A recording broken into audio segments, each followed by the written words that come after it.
Раушан Шәмілқызы, Туризм және спорт министрлігі қоғамдық кеңесінің мүшесі, ұлттық индустрия туризм қауымдастығының президенті, халықаралық Қазақ-Қытай тіл колледжі практик мастері.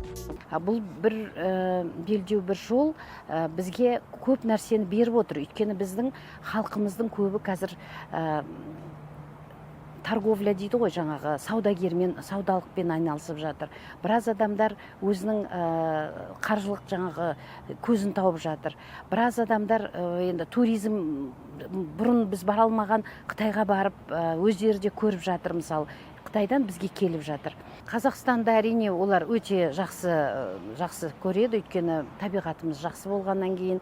Әрине бізде әлі күнге дейін біздің салт дәстүріміз бен әдет ғұрпымыз жетпейді. Әлі күнге дейін біздің қазақ ауылымыз, көшпенділігіміз жетпейді. Сондай мәселелерге көңіл бөлсе екен дейміз. Біз зәулім үйлерімізді көрсеткіміз келеді, жаңағы әдеміміз ойлаймыз әдемі деп. Ал шын мәнінде оларға ол керек жоқ, бізге шын мәнінде оларға табиғат керек, оларға біздің тарихымыз керек, кешегіміз керек. Біздің қыздарымыздың әдемі билеген, жаңағы өнерлі біздің жігіттеріміздің өнерін көрсеткен, театралдық біздің өзіміздің кешегі неше түрлі әлгі әдет нелерімізді көрсетсек, жаңағы тұсаукесер деген сияқты, беске салу деген сияқты біздің салттарымызды көрсетсек, соны қызықтырып отыр олар. Олар айтады, бізге сондайдың бір шетін көрсетсеңіздер, ең құрмағанда дейді. Бізде соның бәрі әлі күнге дейін жетіспей тұр. Сол бізде өте тапшы. Сол үшін мына қазақ ауылдары болса, ол тек қана жаздық емес, 4 мезгіл көрсететін сондай ауылдарымыз болса деген мүмкіндік тапсақ, сол жақсы болар еді деймін. Сондықтан сосын жаңағы кішкене инфраструктураға көңіл бөлсе. Мына Жетісу облысынан кіретін болса, қақпадан, жаңа біздің Жібек жолы қақпасынан кіретін болса, ең бірінші біздің апаратын жеріміз Шарын шатқалы.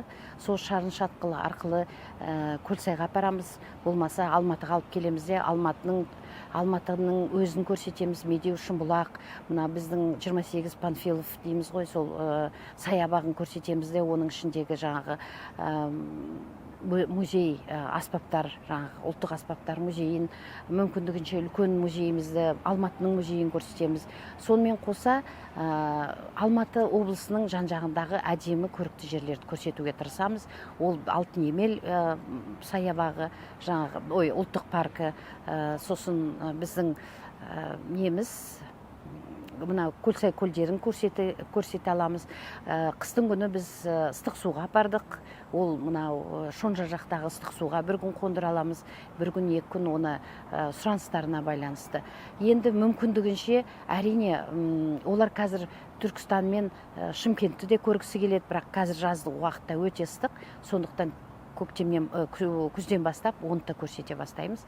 Сондықтан Алматының, Қазақстанның өте керемет әдемі жерлері көп, сондықтан маршрутқа байланысты сұраныстар өте көп.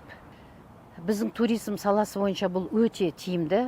Шын мәнінде қазір мысалы мен осы жақында өзім Қытайдан кірдім, қайтадан онда да әдейілеп Үрімші жақтан, Құлжа жақтан шекарамен кірем. Өйткені шекарамыз өзіміз көруіміз керек, қаншалықты дайын, қаншалықты біз қабылдай аламыз, қанша адамды қабылдай аламыз деген сияқты. Сонда ағылып жатқан ішіндегі Қытайдың өзінің ішінде, ішкі Қытайдың келіп жатқан ағымын көргенде бір күнде бір объект 20 мың Қытай қабылдайды. Бізде ондай мүмкіндік әлі жоқ. Мысалы, біз қазір қабылдай бастайтын болсақ, бізде мына Алматы қаласында да нелеріміз жетпейді, қонақ үйлеріміз жетпей қалады. Ал енді тиімді, бұл бір жол бір белдеу өте тиімді. Егер де оны жолға қоятын болса, Қытай жақтан күнде ағылып келіп жатқан туристерді күтетін болсақ, онда барлық ауыл жерлерде де жұмыс көзі көбейетін еді. Гидтарымызға да жұмыс табылатын еді, экскурсоводтарымызбен. Мынау біздің музейлерімізде біраз қаржы көзін табалар еді деп ойлаймын. Оның үстіне біздің тарихымызбен танысып кетер еді. Мысалы, біздің жаңағы салт дәстүрлерімізбен, тарихымызбен танысуға болатын еді. Сондықтан Қытай жақтан бір белдеу, бір жол деген бұл өте жақсы бағдарлама деп ойлаймын.